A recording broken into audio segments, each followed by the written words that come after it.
तो मैं ये कह रहा था सुप्रीम कोर्ट के फैसले को आप इसके प्राइवेटाइजेशन की रोशनी में देखें।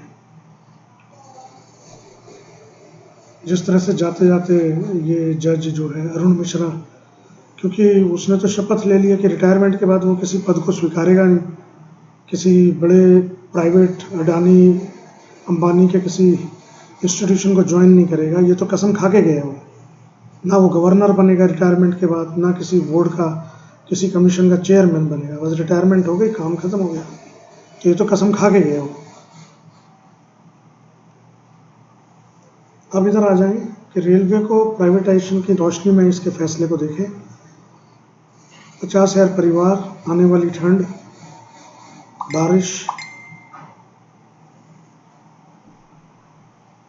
और करीब 2.5 लाख लोग उससे प्रभावित होंगे इसके फैसले से। और उसकी म्याद दे दी कि 3 महीने में। तो 3 महीने में क्या क्या दिल्ली में मौसम में जलवायु में क्या क्या परिवर्तन होंगे, उसको बिना देखे, उसके किसी मानवीय पहलू को ध्यान दिए बिना, इंसाफ का इंसानी इंसाफ जो है उसके तकाजे को पूरा ना करते हुए, ना कानून की रूह से कि जिंदा रहना जैसे कि फंडामेंटल राइट है, बिना उसकी गहराई में पड़ताल किए, जब वो झुग्गियाँ बन रही थी तब वहाँ कौन लोग अफसर थे, किन्होंने उनको बसने दिया, क्या वो जो लोग हैं वहाँ काम करते हैं, क्या उनको प्रॉपर वेजेस मिल रही हैं कि वो रेंट के घर अफोर्ड कर सकें। तो इस तरह की ये तो बर्बरता का फैसला है।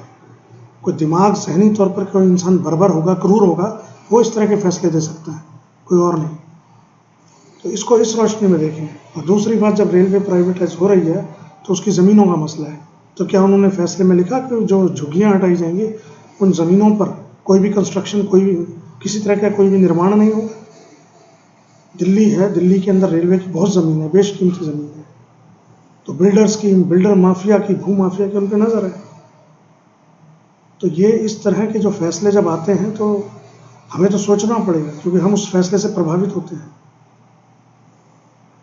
आप इंसान ही हो ना, और इसी समाज से आए हो।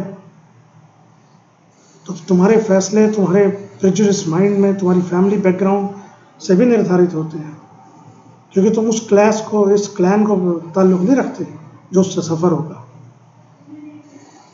तो ये देखने की बात है। जय हिंद।